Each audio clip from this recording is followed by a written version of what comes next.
탄핵 심판 2차 변론, 앞서서 대통령의 법률대리인 서석구 변호사와의 인터뷰 들으셨습니다만 어제 헌법재판소에서는 여러분이 인터뷰로 들으신 것 말고도 정말 국민을 자극하는 발언들이 어마어마하게 쏟아졌습니다. 촛불 집회는 국민 민의가 아니다, 뭐 이런 말도 있었죠. 예수도 군중재판으로 십자가를 졌다, 이런 얘기도 있었고요. 민원을 들어주라는 유경수 여사 유훈을 따른 거다란 말도 있었고. 여러분 어떻게 들으셨습니까? 이분은 어떻게 들으셨을까요? 기독교 신자이자 우리 시대의 원로입니다. 한환상 전 부총리 연결을 해보겠습니다. 한 부총리님 안녕하세요. 예, 안녕하세요. 우선 10월부터 시작된 이 이른바 최순실 국정농단 사건 쭉 돌아가는 모습 어떻게 보고 계십니까? 먼저요. 국가 공권력의 최정점이 대통령이죠.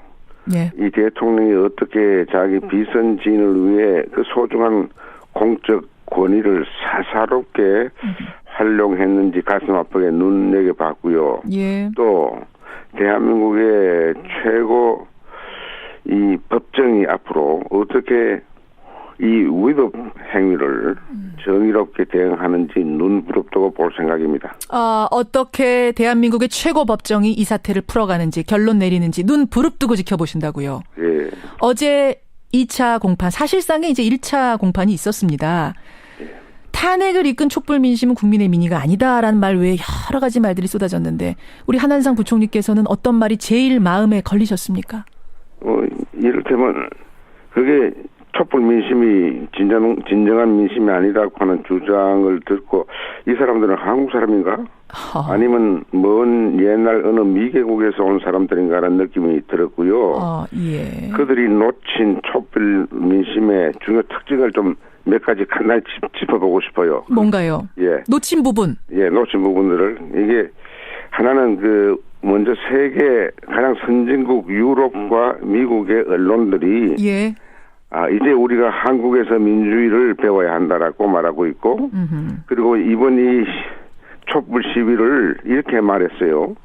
김치가 마치 가장 한국적인 음식이듯 이번 촛불 시위는 가장 성숙한 한국적 민주주의를 표상한다. 그런 얘기 했죠. 그런 이야기 했죠. 예. 그런데 그게 왜 그런 이야기를 했는가 하면은 아시다시피 1,000만 명 연인원이 참여했어도 단 한 건의 폭력 충돌이 없었어요. 없었습니다. 그게 둘째 날인가 노동계 청년들이 경찰 차벽을 넘어서려고 했을 때 그 주변에 있던 여학생들이 내려와 비폭력을 맞아요. 외치니까 맞아요. 그 노동계 청년들이 내려왔어요. 기억 다 하실 거예요, 예. 우리 여러분들도. 저는 그것을 보고 눈물을 흘렸습니다. 예. 지난날 폭력적 공권력에 돌로 맞싸웠던 거칠게 대응했던 그런 모습이 이번에는 거의 완전히 사라졌어요. 그렇죠. 그리고 광장에는 우렁찬 함성은 있었지만은 저주에 찬 폭언은 없었고요. 예. 그곳에는 촛불이 횃불로 진화했지만은 폭력적 질주도 없었어요. 없었습니다. 그곳에서는 웃음과 해악이 넘치는 축제의 몸짓으로 가득 찼고 예. 어느 성직자가 표현한 대로 꽃과 별의 혁명이 흐드러지게 펼쳐진 이 감동적인 서구 사람들도 감동했던 그런 촛불 시위였습니다. 예. 이것이 어떻게 그렇게 표현되는지 이해할 수가 없고요. 아하. 또 하나의 그 특징은요. 예. 이 광장에는 진보도 보수도 젊은이도 늙은이도 서로 구분하지 않았어요. 계급과 지역과 연령과 종교 이데올로기의 차이를 모두 뛰어넘었는데 특별히 나를 감동시킨 것은 예. 우리 손주뻘보다 어린 아이들이 아버지의 무등을 타고 예. 엄마의 손을 잡고 그야말로 밝은 모습으로 이렇게 같이 이 시위에 참여하는 거 보고 우리의 미래가 참 밝구나 이렇게 생각했어요.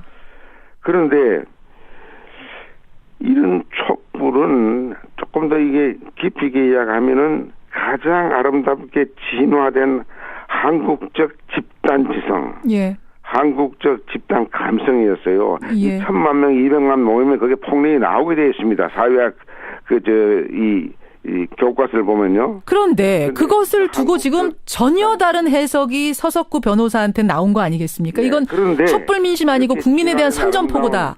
이 모습을 변호사들과 박 대통령과 박 사모 집단과 그들을 대리하는 사람 중에 일부가 두려워하는 것 같아요. 두려워요. 두려워하니까 색깔 공세를 하는 것 같아요. 색깔 공세를 씌워버리면 그래도 이제 그 이른바 색깔 공세에 동조하는 사람들의 여론은 모일 수 있으니까 두려워서 색깔 공세를 씌우는 것이다. 그렇죠. 말하자면 그럼 이분이 이제 법리적으로 굉장히 뛰어난 분들 아니겠습니까? 변호사인데 이게 지금 논리적으로 말이 안 된다는 걸 알면서도 어떻게 보면 색깔론밖에 씌울 게 없어서 색깔론으로 가는 걸까요? 원래 법리론이라고 하는 것이 예. 굉장히 유치할수록 그것이 색깔론으로 가게 되어 있습니다. 예수님을 죽였던 그 당시 법리론자들, 예루살렘 성전의 그 지배 세력들, 부패한 지배 세력들이 만들어 놓은 법리 이론이 이런 거 아닙니까? 예. 예수님이 세금 내는 거 반대한 반세 운동했다. 그랬죠. 그리고 예수가 스스로 국과 숙의 참칭을 했다. 예. 내라는 음모를 했다 이거죠. 내라는 음모. 그리고 신성 모독죄를 했다. 이건 지어냈거든요. 그렇죠. 팩트도 아니고 해석도 아니죠. 법률가들이 지어냈습니다. 예수를 죽이기 위해서. 예. 그 죽이기 위해서 지어냈죠. 예. 그 모습을 지금 더 추악한 모습을 보는 것 같아요. 그리고 이 촛불 시민은 우리 김현정 행가도 보셨지만은 결코 그 연인은 1000만 넘었어도 박근혜 죽이라는 소리 없었어요. 예. 예수 죽이라고 했던 그 당시 군중과 달리 했다는 것이 그 박근혜 씨가 스스로 하야해라. 잘못한 것에 대해 처벌받아라였죠.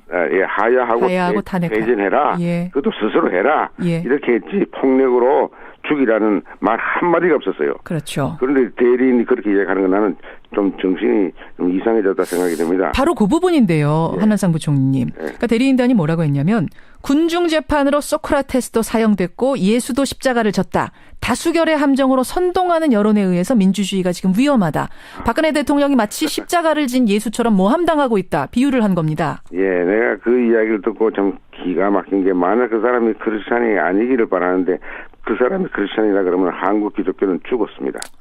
그런데 2000년 전 예수는 아시다시피 민간인이었고 사인이었습니다. 예. 그런데 그분은 철저하게 평생을 공인으로 살아서 우리들이 공생이라고 부릅니다. 예. 왜냐하면은 그분의 메시지는 공공적인 거였고, 물론이죠. 내 새끼를 먹여 살리라, 내 동생을 잘 돌보라 이런 게 아니라 아니었죠. 항상 가난한 사람, 헐벗은 사람, 병든 사람, 억울하게 감옥 가고 차별받는 사람, 그리고 병들어도 돈이 없어서 고치지 못하는 이들의 소위 지극히 적은 자와 지극히 이 가난한 자, 낮은 자, 약한 자. 내가 그 아픔을 동고했는 사인이면서 공인이었는데 예. 박근혜 씨는 최고 공인이었으면서 가장 추악한 사인의 이익을 도모를 했다.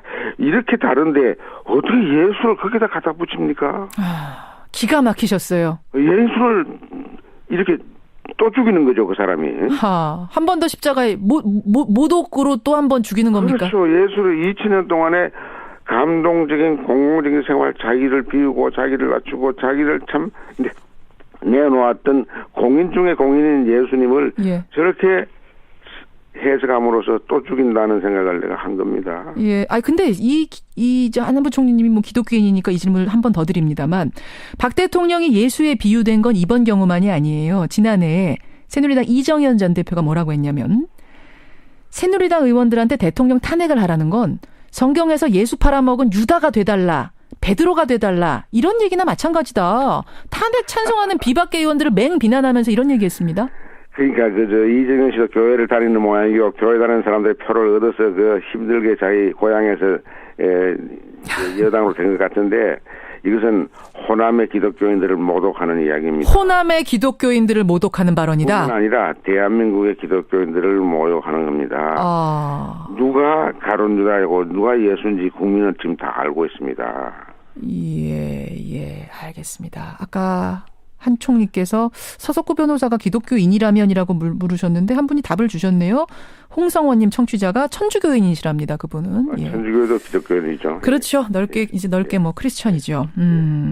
자, 그러면 이 부분은 어떻게 들으셨는지 모르겠어요. 박 대통령이 최순실 씨 부탁으로 특정 기업을 이제 지원하라고 재벌들한테 압력 넣은 부분 의혹 여기에 대해서 어제 대리인단이 뭐라고 했냐면 어머니인 유경수 여사의 가르침 때문이다. 어머니가 민원을 절대 소홀히 하지 말라는 유훈을 남겼기 때문에 그걸 따른 거라고 변론을 했습니다. 이거 어떻게 들으셨어요? 아니, 민원이라고 하는 것은 억울한 민원을 이야기하는 것이지 최순실 같은 민원을 이야기하는 게 아닙니다. 그 돈 많아 수천을 갖고 있다고 지금 알려진 그런 사람의 민원은 민원이 아니고 예. 그것은 민원을 불러일으킬 사사로운 추악한 거래지요. 나는 그렇게 말했다면은 그래도 국민들이 좋게 생각하는 유경수 여사마저 또 한 번 죽이는 겁니다. 아, 유경수 여사마저 이거 좀 못 박는 일입니까? 그렇죠. 그의 명예를 훼손시키는 거죠. 명예훼손입니까? 사자 명예훼손입니까? 이 변론이? 그렇죠. 왜 유경수 여사를 거기다 끌어들여서 그의 명예를 훼손시켜요? 그렇군요. 지금 청취자 문자 이런 것도 들어오네요.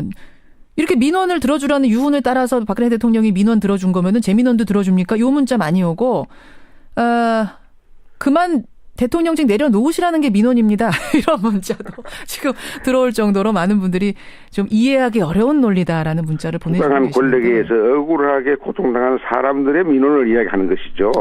예. 이미 치부한 사람에게 더 치부하라고 삼성을 불러서 말 사주라 이런 거 아니잖아요. 그런 상식이 없는 사람들이 이 나라의 법을 이때까지 집행해왔다고 하는 것이 참 가슴 아픈 일이죠. 이 탄핵 심판 2차 변론 쭉 보시면서 이 박 대통령 대리인단의 인식, 태도 전반적으로 어떻게 평가하셨습니까?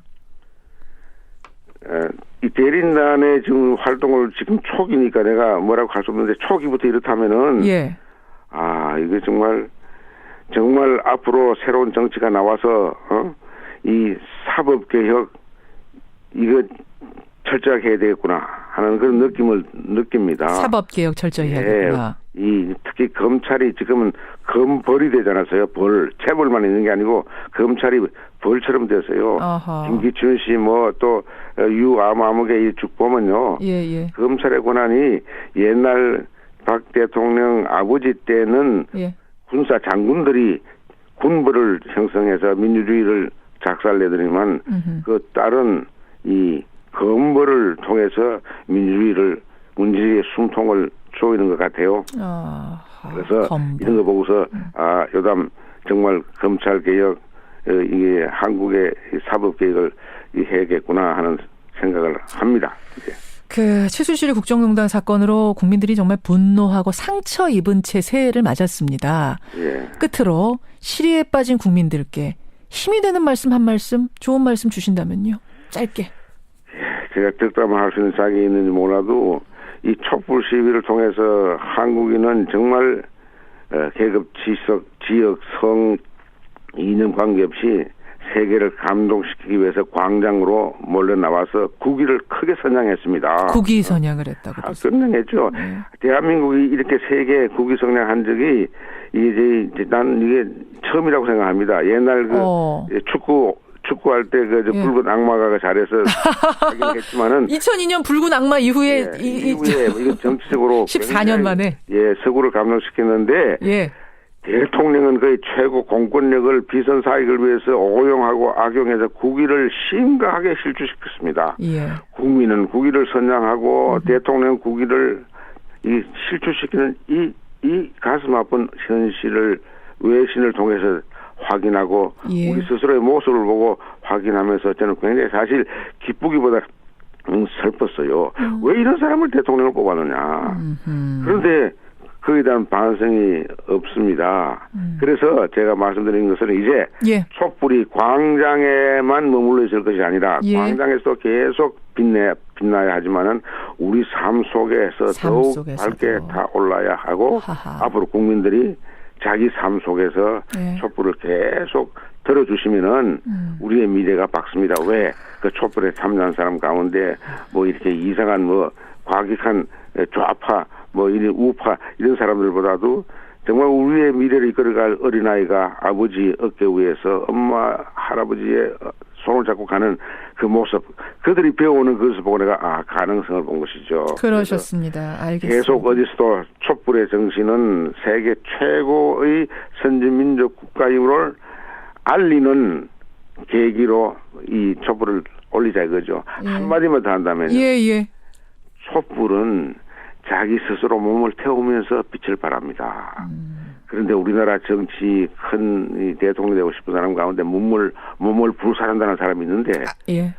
별로 몸 불살아 본 적이 없는 사람들이 제 모여서 알겠습니다. 개헌을 고기로 이 자기 자리 나눠 먹는 일에 이 정신을 쏟는 걸 보고 예. 국민들 눈을 부릅뜨고 예. 진짜 촛불을 그들에게 보여주시기 바랍니다. 몸을 불사르는 촛불. 오늘 눈 부릅뜨란 얘기를 여러 번 하셨어요. 국민들이 눈 부릅뜨고 지켜보고 촛불은 마음속, 우리 삶 속에서 간직한 채 한 해를 보내라는 좋은 말씀. 한한상 전 부총리님 오늘 귀한 시간 고맙습니다. 네, 감사합니다. 수고하셨습니다. 예, 한한상 전 부총리였습니다.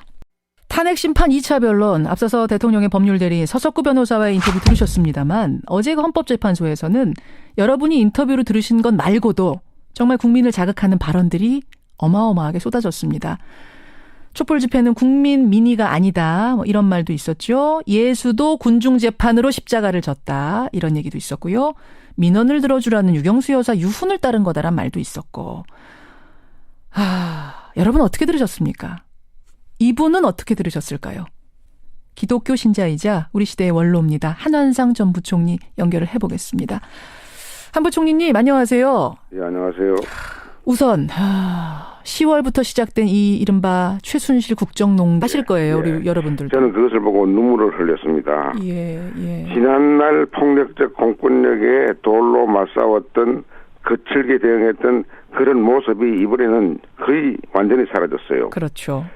그리고 광장에는 우렁찬 함성은 있었지만은 저주에 찬 폭거는 없었고요. 예. 그곳에는 촛불이 횃불로 진화했지만은 폭력적 질주도 없었어요. 없었습니다. 그곳에서는 웃음과 해악이 넘치는 축제의 몸짓으로 가득 찼고 예. 어느 성직자가 표현한 대로 꽃과 별의 혁명이 흐드러지게 펼쳐진 이 감동적인 서구 사람들도 감동했던 그런 촛불 시위였습니다. 예, 맞습니다. 탄핵을 이끈 촛불 민심은 국민의 민의가 아니다라는 말 외에 여러 가지 말들이 쏟아졌는데 우리 한한상 부총리께서는 어떤 말이 제일 마음에 걸리셨습니까? 이를테면 그게 촛불 민심이 진정한 민심이 아니라고 하는 주장을 듣고 이 사람들은 한국 사람인가? 아니면 먼 옛날 어느 미개국에서 온 사람들인가라는 느낌이 들었고요. 예. 그들이 놓친 촛불 민심의 중요 특징을 좀 몇 가지 간단히 짚어보고 싶어요. 뭔가요? 예. 놓친 부분. 예, 놓친 부분들을. 이게 하나는 먼저 세계 가장 선진국 유럽과 미국의 언론들이 예. 이제 우리가 한국에서 민주주의를 배워야 한다라고 말하고 있고, 그리고 이번 이 촛불 시위를 이렇게 말했어요. 김치가 마치 가장 한국적인 음식이듯 이번 촛불 시위는 가장 성숙한 한국적 민주주의를 표상한다. 그런 얘기 했죠. 그런 이야기 했죠. 예. 그런데 그게 왜 그런 이야기를 했는가 하면은 아시다시피 1,000만 명 연인원이 참여했어도 단 한 건의 폭력 충돌이 없었어요. 없었습니다. 그게 둘째 날인가 노동계 청년들이 경찰 차벽을 넘어서려고 했을 때 그 주변에 있던 여학생들이 내려와 비폭력을 맞아요. 외치니까 맞아요. 그 노동계 청년들이 내려왔어요. 기억 다 사태 사건 쭉 돌아가는 모습 어떻게 보고 계십니까? 먼저요. 국가 공권력의 최정점이 대통령이죠. 예. 이 대통령이 어떻게 자기 비선진을 위해 그 소중한 공적 권위를 사사롭게 활용했는지 가슴 아프게 눈여겨봤고요. 예. 또 대한민국의 최고 이 법정이 앞으로 어떻게 이 위법 행위를 정의롭게 대응하는지 눈부릅뜨고 볼 생각입니다. 어떻게 대한민국의 최고 법정이 이 사태를 풀어가는지 결론 내리는지 눈 부릅뜨고 지켜보신다고요. 예. 어제 2차 공판, 사실상의 이제 1차 공판이 있었습니다.